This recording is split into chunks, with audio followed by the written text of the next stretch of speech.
1 minute का समय भी नहीं गुजरा था कि दरवाजा एक बार फिर से खुलता है और अभय वापस कमरे में दाखिल हो जाता है। उसकी नजरें जब विश के ऊपर जाती है तो विश डर से अपना चेहरा नीचे कर लेती है। अभय की नजरों में इस वक्त इतना गुस्सा था जैसे कि वह किसी की जान ले लेगा। उसका इतना गुस्से से भरा हुआ चेहरा देखकर विश की हिम्मत ही नहीं हो रही थी उसे कुछ कहने की। वो डरते हुए सोफे से खड़ी हो जाती है और अपने दोनों हाथों से उस चादर को ठीक से पकड़ लेती है जो उसने अपने शरीर पर लपेटा हुआ था। अभय का चेहरा गुस्से में एकदम लाल हो गया था। वह तेज कदमों से विश की तरफ आता है और उसकी बाह पकड़कर उसे एक झटके से अपने करीब खींच लेता है। विश संभाल नहीं पाती है और सीधे उसके सीने से टकरा जाती है।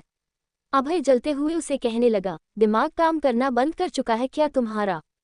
पागल हो गई हो? इस हालत में दरवाजा खोलने जा रही थी। अभय गुस्से में उस पर चिल्ला रहा था। सबसे पहले तो उसी ने विश की हालत पर ध्यान नहीं दिया, लेकिन जब वह दरवाजा खोलना ही वाली थी तब जाकर अभय की नज़र विश पर जाती है। दरअसल उसे समय आर्या की बात सुनकर अभय का दिमाग काम करना बंद कर चुका था।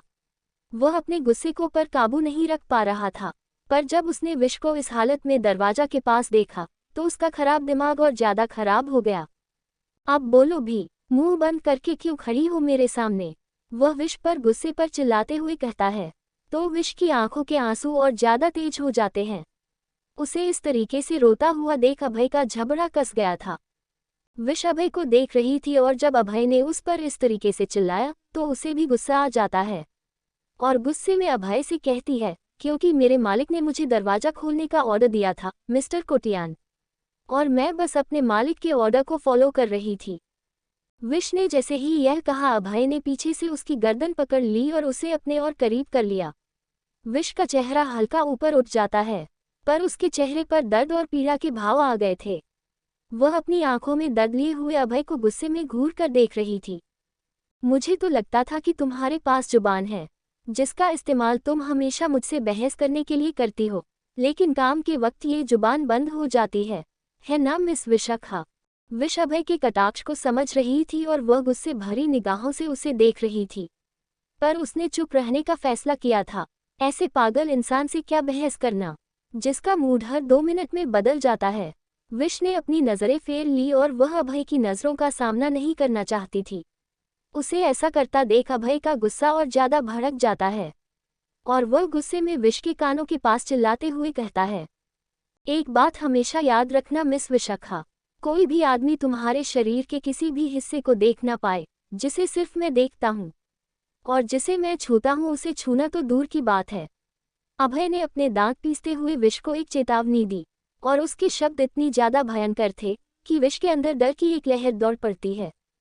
वह अपनी आंखें बंद कर लेती है और कस के उसने अपने होठों को भींच दिया था। उसके पास कोई जवाब नहीं था उसे देने के लिए। अभय अपने दूसरे हाथ से उसके जबड़े को पकड़ता है और उसका चेहरा अपनी तरफ करते हुए कहता है, मुझे इस बात से कोई मतलब नहीं है कि तुमने अपने अतीत में क्या किया था या फिर कितने लोगों के साथ तुम सोई थी। लेकिन अभय इतना कहकर चुप हो जाता है। वह गुस्से में विश के चेहरे पर भड़कते हुए उसे यह कह रहा था, पर अभय की लास्ट वाली लाइन सुनकर विश एकदम कांप जाती है और गुस्से में अपनी आंखें खोल देती है। अभय उसकी आंखों में अपने लिए नफरत महसूस कर सकता था। उसने अपने दांत पीसते हुए गहरी सांस ली और विश के चेहरे पर अपने गुस्से भरे शब्दों के प्रहार से उसे कहता है, लेकिन जिस पल मैंने तुम्हें छुआ था बस उसी पल से तुम मेरी हो गई हो और अपनी जिंदगी की आखिरी सांस तक तुम मेरी ही रहोगी। समझ में आई मेरी बात? वह गुस्से में चिल्ला रहा था। उसकी आंखें लाल अंगारों सी दिख रही थी। विश की सांस और तेज हो गई थी और डर तो उसके ऊपर पहले से ही हावी था, पर नफरत अभय के लिए और ज्यादा बढ़ गई थी। अभय ने गुस्से में आगे कहना जारी रखा, तो अपने दिमाग से यह ख्याल निकाल दो कि तुम कभी किसी और मर्द के करीब भी जा पाओगी या कोई मर्द तुम्हें छू नहीं पाएगा मिस विशाखा।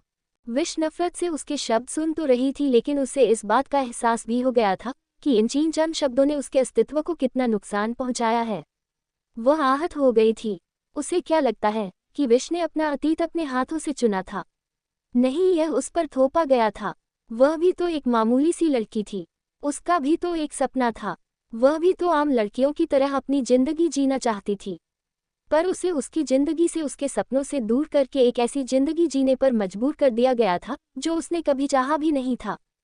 अभी उम्र ही क्या थी विश की? वह खुद भी तो अभी बच्ची ही थी। उसने तो अभी ठीक से दुनिया देखी भी नहीं थी और ना ही दुनियादारी की बातें जानती थी, और इतनी कम उम्र में उसके ऊपर जिम्मेदारियां थी। एक बच्चे की जिम्मेदारी, उसे जिंदा रखने की जिम्मेदारी, खुद को जिंदा रखने की जिम्मेदारी, और दुनिया के बने इन घटिया नियमों से लड़ने की जिम्मेदारी। जिस उम्र में लड़कियां क्लब जाती है, दोस्तों के साथ मजे करती है, बॉयफ्रेंड बनाती है, फन करती है, उसी उम्र में विश अपनी बच्ची को बचाने के लिए अपनी जिंदगी के साथ संघर्ष कर रही थी। और उसके ऊपर से अभय का यह इल्जाम कि उसने अपने अतीत में लोगों के साथ संबंध रखे थे। इसने विश को पूरी तरह से तोड़कर रख दिया था। तुम्हें क्या लगता है कि मैं कौन हूँ? क्या तुम्हें लगता है कि मैं एक दरवाजे की घंटी ने विश के शब्दों को अपनी जगह पर रोक दिया था?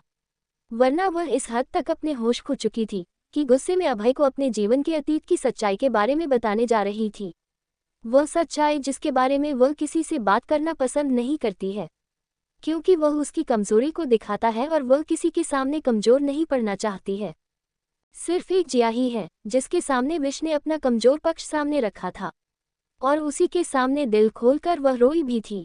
लेकिन आज गुस्सा और दर्द ने उसे इतना कमजोर बना दिया था कि वह अभय के सामने सच उगलने वाली थी, जबकि अभय वह इंसान नहीं है जो उसकी सच्चाई सुनने लायक हो। अभय गुस्से में घूरता हुआ विश को देखता है और फिर ना में सर हिला देता है। वह कस के अपनी आंखें बंद करती है और एक गहरी सांस लेते हुए अपना चेहरा दूसरी तरफ कर लेती है। वह खुद को शांत करने की कोशिश कर रही थी। अभय बस उसकी हरकतें ही देख रहा था कि एक बार फिर से दरवाजे की घंटी बजती है। अभय ने अपनी नाक सिकुड़ी और गुस्से में अपनी नाक से गर्म सांसें छोड़ता हुआ वह दरवाजे की तरफ मुड़ जाता है। जैसे ही विश ने उसे दरवाजे की तरफ जाते हुए देखा, उसने तिरछी नजरों से अभय को देखकर अपने आंसू पोंछ लिए। विश का दर्द आज उसके चेहरे पर झलक रहा था। अतीत में उसने जो कुछ भी बर्दाश्त किया था वह उसे नहीं करना चाहती थी, लेकिन आज की सच्चाई यही थी कि उसने ये सब अपनी मर्जी से स्वीकार किया है। अभय दरवाजा खोलकर कमरे से बाहर चला जाता है और 2 मिनट बाद जब वह अंदर आता है तो विश देखती है उसके हाथ में एक बैग है। उसकी निगाहें विश से जाकर मिलती है, जो उसे एक पल के लिए उसकी तरफ देखने से कतरा रही थी। अभय को देखकर उसने अपना चेहरा अजीब से एक्सप्रेशन में बनाया और दूसरी तरफ कर लिया। वह कितनी बार चाहती है कि वह अभय की तरफ ना देखे, लेकिन फिर भी उसके लिए यह मुमकिन नहीं हो पा रहा था। कहीं ना कहीं इस कमरे में घूमकर उसकी निगाहें अभय की निगाहों से ही जाकर मिल जाती थी। अभय अपने कदम विश की तरफ बढ़ाने लगता है और उसे अपने करीब आता देख विश घबराते हुए अपने शरीर पर लिपटी हुई चादर को और कस के पकड़ लेती है। अभय सीधे उसके सामने आकर खड़ा हो जाता है। वह घूरती हुई निगाहों से उसे देख रहा था और विश ने अपना चेहरा दूसरी तरफ किए हुए था। अभय अपने हाथ में पकड़े हुए बैग को विश की तरफ बढ़ाते हुए कहता है, कपड़े पहनो। विश की आंखें अभय को देखने लग जाती है और वह हैरानी से उसके हाथ में पकड़े हुए कपड़ों को देख रही थी। क्या ये कपड़े हैं जो उसके लिए अभय ने मंगवाए हैं? कल रात अभय ने उसके कपड़े फाड़ दिए थे। सुबह अभय का दिमाग इतना खराब हो गया था कि उसे इस बात का अंदाजा ही नहीं था, लेकिन जब वह ब्लैंकेट लपेटे हुए दरवाजा खोल रही थी तब उसे एहसास हुआ कि विश ने अब तक कपड़े क्यों नहीं बदले हैं। कल रात उसी ने तो विश के कपड़े फाड़े थे और अब उसके पास पहनने के लिए कोई कपड़े नहीं है। इसीलिए उसने जल्दी से पुरोहित से यह कहा कि एक जोड़ी लड़कियों के कपड़े का अरेंजमेंट करें। जितनी जल्दी हो सके और जितनी भी कीमत हो, उसे जल्द से जल्द विश के लिए कपड़े चाहिए। एक बार के लिए अभय के दिमाग में यह बात भी आई थी कि विश को अपने कपड़े दे दे और वह इस वक्त उसके कपड़े पहनकर वह बाहर चली जाए, लेकिन जिस तरीके का इन दिनों माहौल चल रहा है वह ये रिस्क नहीं ले सकता था। अगर किसी मीडिया पर्सन ने उन दोनों को देख लिया तो यह विश के लिए और मुश्किल खड़ी कर देगा।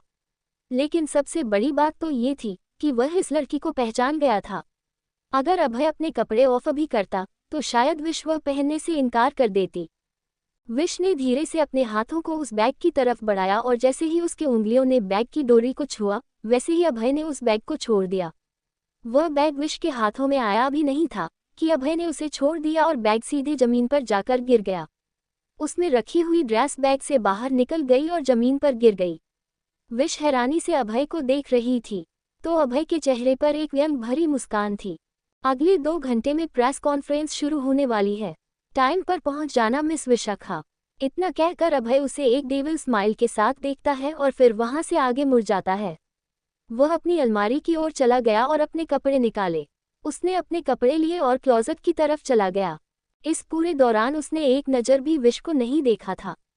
विश ने उसे जाता हुआ देखा तो एक आह भरी और फिर उसने नीचे जमीन पर गिरे हुए उन कपड़ों को देखा जिसे वह लेना नहीं चाहती थी, पर इस वक्त उसे इन कपड़ों की जरूरत थी। वह धीरे से नीचे झुकती है और उस बैग को अपने हाथों में उठा लेती है। उसने सारे कपड़े उठाकर उस बैग में रखे और वह चेंज करने के लिए बाथरूम में चली जाती है। उसे आश्चर्य हुआ कि इस बार उसने उसे नहीं रोका। उसने पिछली बार जिस तरीके की घटिया मान रखी थी कि विश उसके सामने ही अपने कपड़े चेंज करेगी, उसे याद करते हुए विश का चेहरा एक बार फिर से घिन से भर जाता है। जैसे ही विश बाथरूम में जाती है, वह सबसे पहले दरवाज़ा लगा लेती है, लेकिन दरवाज़ा लगाने के बाद भी उसने एक बार अच्छी तरह से चेक कर लिया, कहीं दरवाज़ा खुलने की कोई गुंजाइश तो नहीं है। उसने बाथरूम में भी अच्छी तरह से देखा कि कहीं कोई कैमरा या फिर कुछ और तो नहीं रखा हुआ है जो उसकी रिकॉर्डिंग कर रहा है। विश की हालत इस वक्त ऐसी थी कि दूध का जला छाछ भी फूंक फूंक कर पीता है। वह घबराते हुए बाथरूम के अंदर जाती है और जब वह पूरी तरह से श्योर हो जाती है कि यहाँ ऐसा कुछ भी नहीं है, तब कहीं जाकर वह अपने कपड़े बदलने लगती है। विश ने देखा कि जो कपड़े उसने पहने हुए हैं यह एक महंगी डिजाइनर ड्रेस है और उस डिजाइनर ड्रेस के ऊपर उसी से मैच करता हुआ एक वुमेन्स ब्लेजर है। ये महंगे कपड़े विश को अपने ऊपर जंजीर की तरह महसूस हो रहे थे, पर उसे मालूम था कि उसे कुछ ही देर में प्रेस कॉन्फ्रेंस में जाना है, इसीलिए उसे यह कपड़े दिए गए हैं ताकि वह कैमरे में अच्छी दिखे और अभय के साथ जब उसकी न्यूज़ वायरल हो तो वह थोड़े ढंग के कपड़ों में नजर आए। विश को अपनी हालत पर रोना और तरस दोनों आ रहा था। उसकी आंखों से आंसू निकलने ही वाले थे कि उसे दरवाज़ा खुलने की आवाज़ आती है। विश के हाथ अचानक से रुक गए और उसकी नज़र दरवाजे की तरफ चली गई। दरवाज़ा खुला और अभय बाथरूम में दाखिल होता है। उसकी नज़र जैसे ही विश पर पड़ती है वह अपनी जगह पर ही रुक जाता है। ब्लू रंग के ब्लेजर ड्रेस में विश सच में बहुत खूबसूरत लग रही थी। विश को इस ड्रेस में देखकर अभय के होठों के किनारे मुड़ जाते हैं, लेकिन इसमें उसने तारीफ विश की नहीं की बल्कि पुरोहित की थी। उसका वफादार आदमी, उसे अच्छी तरह से मालूम था कि अभय क्या चाहता है और उसकी पसंद कैसी हो सकती है। जब उसने पुरोहित से यह कहा कि उसे विश के लिए एक ऐसी ड्रेस चाहिए जो अभय के स्टेटस को मैच करे, तो पुरोहित बिल्कुल ढूंढ कर अभय के मतलब की ड्रेस लेकर ही आया है। अभय धीरे धीरे विश की तरफ अपने कदम बढ़ा रहा था और विश घबराते हुए उसे अपने करीब आता हुआ देख रही थी। वह घबराहट के मारे अपने बालों की लटों को अपने कानों के पीछे कर रही थी, पर वह बदतमीज लट बार बार निकलकर उसके गालों को छू रही थी, जिससे वह और ज्यादा परेशान हो रही थी। अभय बिल्कुल उसके करीब आकर रुक जाता है और उसकी वह मेंस फ्रेग्रेंस खुशबू विश को एक बार फिर से महसूस होने लगती है, जिस खुशबू से उसे चीड़ हो जाती है। वह नफरत करती थी इस खुशबू से, जो हमेशा उसे अभय के अपने पास होने का एहसास करवाती है। विश को इन कपड़ों में देखकर अभय की नीयत तो डौल ही रही थी, लेकिन इस वक्त उसे संयम रखना ज्यादा जरूरी था। उसने अपने आप को कंट्रोल करते हुए कहा, मैं घर जा रहा हूँ। पुरोहित तुम्हें तुम्हारे घर छोड़ देगा और जब प्रेस कॉन्फ्रेंस शुरू होगा तो वह तुम्हें लेने भी आ जाएगा। विश कुछ और कहना चाहती थी, लेकिन अभय ने उसे कुछ कहने का मौका ही नहीं दिया। वह बस अपनी जगह पर खड़ी थी और अपना सर झुकाए हुए नीचे की तरफ ही देख रही थी। अभय ने वहां से जाने के लिए अपने पैरों को मोड़ा ही था कि वह रुक जाता है और फिर विश की तरफ देखकर कहता है, मुझे उम्मीद है कि तुम्हें याद होगा कि प्रेस कॉन्फ्रेंस में तुम्हें क्या कहना है। जी मुझे सब कुछ याद है, विश ने हल्की सी आवाज में उसे जवाब दिया। वह इस वक्त उससे लड़ने के मूड में नहीं थी। वह बहुत ज्यादा थक चुकी थी और उसे जल्द से जल्द अब ट्विंकल के पास जाना था। विश का जवाब सुनकर अभय ने आगे कुछ नहीं कहा। बाहर आने के बाद अभय ने अपना कोट पहना और आईने में खुद को देखने लगा। सब कुछ ठीक लग रहा था, सिवाय उसके बालों के जो अभी भी अस्त व्यस्त दिख रहे थे, क्योंकि उसने अभी तक अपने बाल नहीं बनाए थे। वह ड्रेसिंग टेबल के पास जा ही रहा था कि उसके डैमन मन ने उसे एक खतरनाक शरारत करने पर मजबूर कर दिया। उसके चेहरे पर एक डेविल स्माइल आ जाती है और वह अपनी जगह पर ही रुक जाता है। विश अभी अभी बाथरूम से बाहर आई थी और अपने पर्स की तरफ बढ़ रही थी। अभय मुस्कुराते हुए विश से कहता है, मिस विशाखा, क्या तुम मुझे टेबल से हेयर ब्रश लाकर दे सकती हो? विश उसकी बात से इनकार नहीं कर सकती थी, आखिर वह उसकी गुलाम थी, इसीलिए उसने ज्यादा सवाल जवाब नहीं किया। वह हल्की सी हाँ में सर हिलाती है और फिर ड्रेसिंग टेबल की तरफ चली जाती है। उसने देखा ड्रेसिंग टेबल पर अभय का हेयर ब्रश रखा हुआ है। ये बंदा तो ब्रश भी ब्रांडेड इस्तेमाल करता है। उसने इस ब्रांड को कई बार टीवी पर एडवर्टाइजमेंट में देखा था और विश की कभी हिम्मत नहीं हुई कि अभय का हेयर ब्रश उठाकर इस्तेमाल कर सके।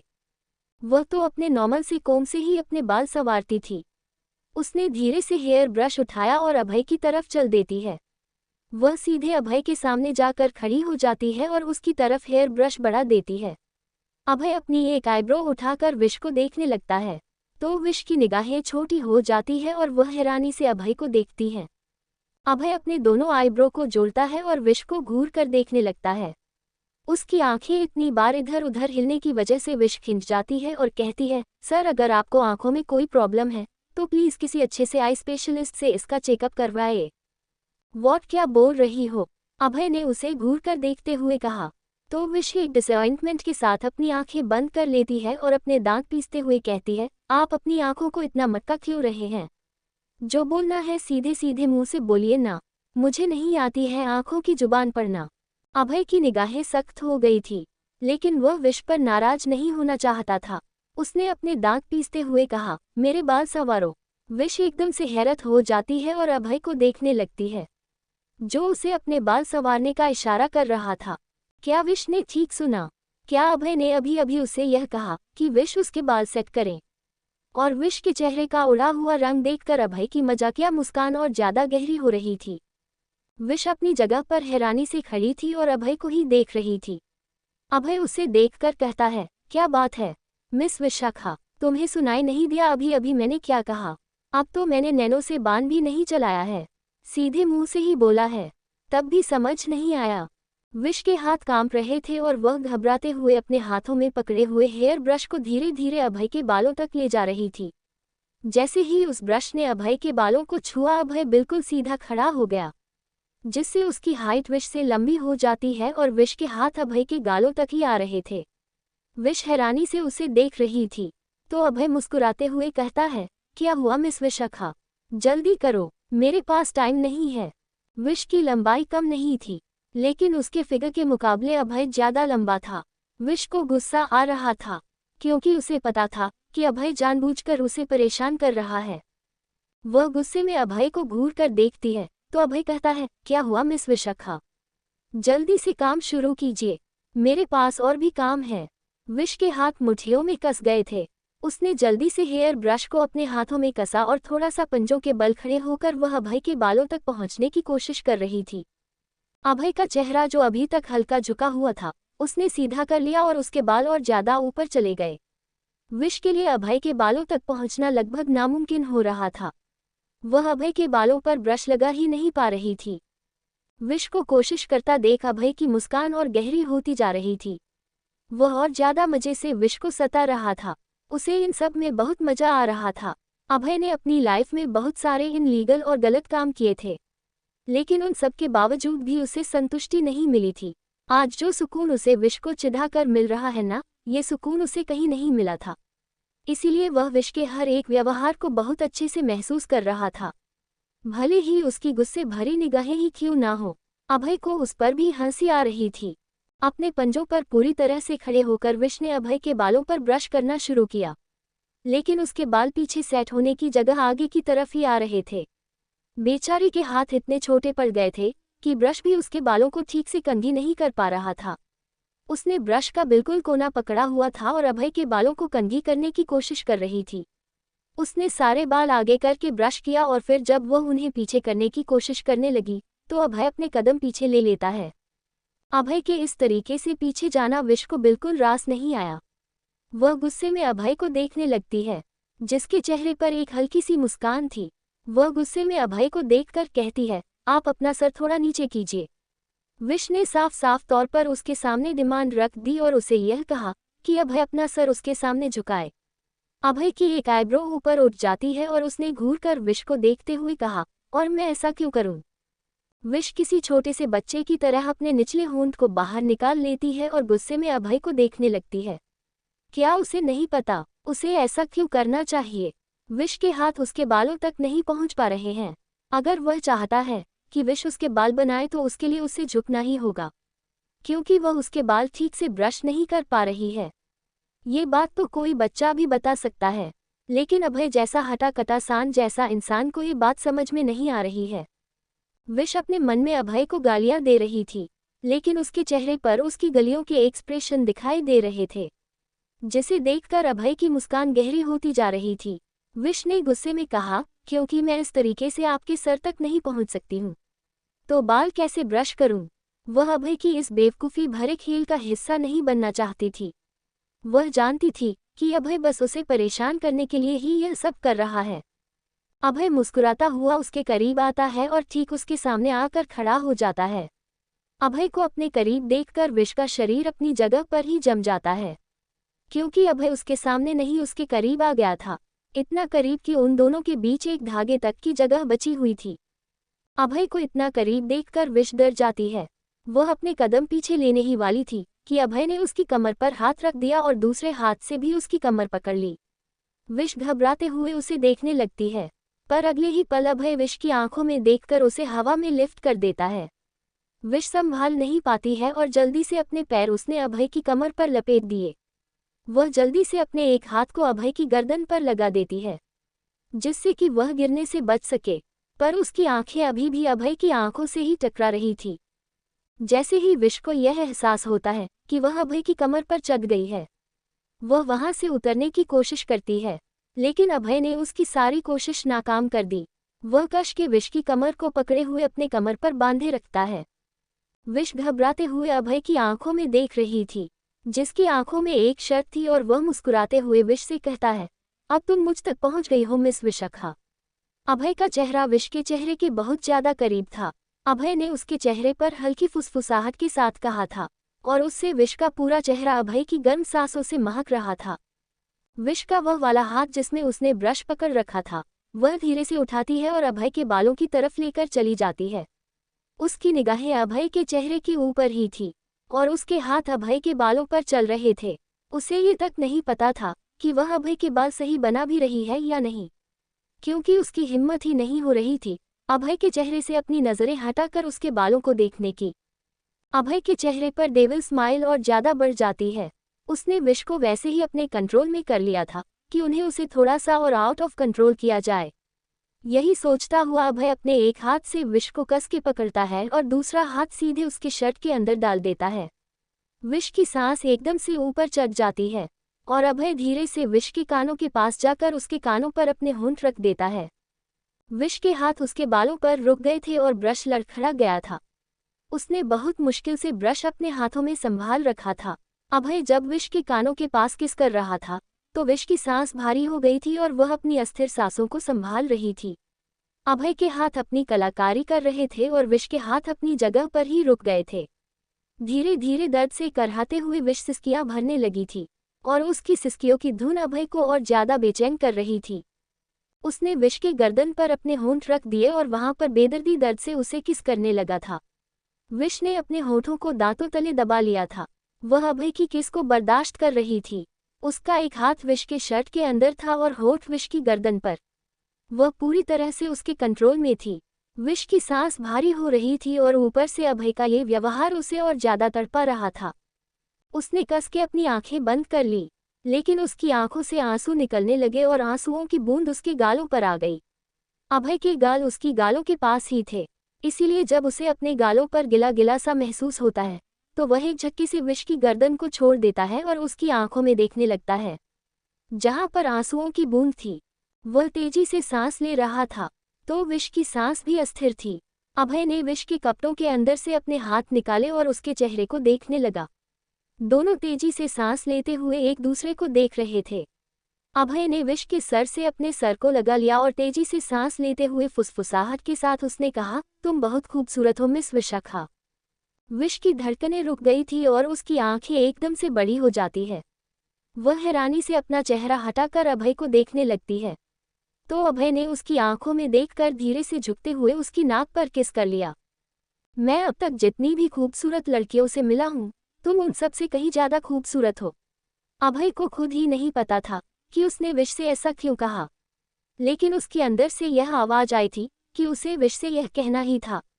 उसने अपने जीवन में बहुत खूबसूरत लड़कियां, हॉट मॉडल और विदेशी लड़कियों को देखा है, लेकिन ये शब्द उसने किसी के सामने नहीं कहे थे। विश के सामने उसके ये शब्द ये बता रहे थे कि विश वो पहली लड़की है जिसने अभय को इफेक्ट किया है। विश की आंखों में अभी भी हल्के आंसुओं की बूंद थी, जो उसकी आंखों में झिलमिला रही थी।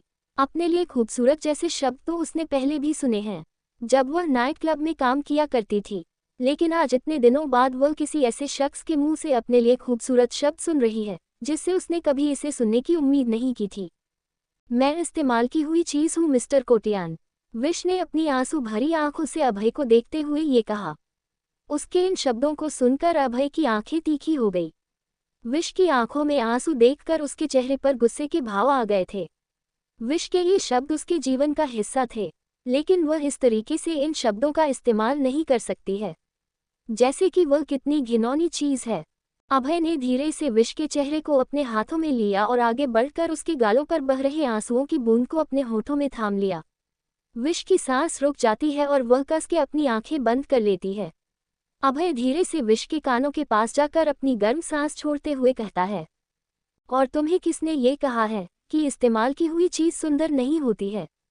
विश के पास कोई शब्द नहीं थे कहने के लिए, लेकिन अभय ने कहना जारी रखा, अगर इस्तेमाल होने के बाद भी किसी चीज़ की खूबसूरती कम नहीं हुई है तो इसका मतलब यह है कि वह चीज़ हमेशा से ही खूबसूरत रही है मिस विशाख। अभय के इन शब्दों ने विश के मन की गहराइयों तक छू कर रख दिया था। वह खुद इस बात से अनजान थी कि उसे कितने आदमियों ने हाथ लगाया है और कितनों ने अपनी गंदी निगाहों से उसे देखा है। इसके अलावा वह दर्द भरी रात जब वह किसी अनजान आदमी के साथ थी, वह कैसे इन सब को नज़रअंदाज करके विश को खूबसूरत कह सकता है, जबकि किसी और को इन सब के बारे में पता चलता तो उसके लिए विश एक घिनौनी चीज़ ही होती। वह दोनों एक दूसरे की आंखों में देख ही रहे थे कि तभी अभय के फ़ोन में नोटिफिकेशन बजता है। वह फ़ोन निकाल कर देखता है तो पुरोहित का एक मैसेज था। उसने वापस से फ़ोन जेब में रखते हुए कहा, पुरोहित नीचे गाड़ी लेकर आ गया है, वह तुम्हें घर छोड़ देगा। विश ने अपना सर नीचे झुका लिया। वह हमें सर हिलाती है और बिना उसकी तरफ देखे वह जाने के लिए मुड़ जाती है। अभय बस उसे जाता हुआ देखता रह जाता है। विश ने एक बार पीछे पलट कर देखा तक नहीं। उसकी आंखों से आंसू अभी भी बह रहे थे और वह चुपचाप कमरे से बाहर चली जाती है। उसके जाने के बाद अभय अपनी आंखें बंद कर लेता है और गहरी सांस से छोड़ते हुए अपने मन में कहता है, तुम्हारी खूबसूरती किसी पहचान की मोहताज नहीं है मिस विशाखा। जिया का घर। जिया ने जब अपने घर का दरवाजा खोला तो सामने विश खड़ी थी। विश को देखकर उसने एक राहत की सांस ली। विश, क्या तुम ठीक हो? जिया ने परेशान होते हुए कहा, क्योंकि वह विश के पहनावे को देख सकती थी। ये वह कपड़े नहीं थे जो विश यहाँ से पहन कर गई थी। विश ने कुछ नहीं कहा और चुपचाप उदास मन के साथ वह घर के अंदर आ जाती है।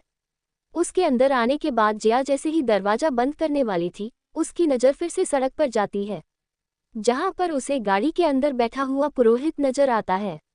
हमेशा की तरह जिया ने पुरोहित की तरफ देखा और पुरोहित ने जिया की तरफ, और हमेशा की तरह जिया ने घर का दरवाजा बंद कर दिया और पुरोहित वहां से चला गया। जिया देखती है तो विश वहां से सीधे अपने कमरे की तरफ चली जाती है। कमरे में पहुंचकर विश की नज़र बिस्तर पर सो रही ट्विंकल पर जाती है और वह सीधे ट्विंकल की बगल में जाकर बैठ जाती है। उसने अपना चेहरा नीचे झुकाकर धीरे से ट्विंकल के माथे को चूम लिया और फिर धीरे से उसके सर को सहलाने लगी। जिया उसके बगल में आकर खड़ी हो जाती है और धीरे से विश से कहती है, क्या हुआ विश, सब ठीक तो है ना? विश को पता था कि जिया ये सवाल बार बार क्यों पूछ रही है, क्योंकि उसे विश की फिक्र है। विश ने धीरे से हाँ में सर हिलाते हुए और खुद पर काबू रखते हुए कहा, मैं ठीक हूँ।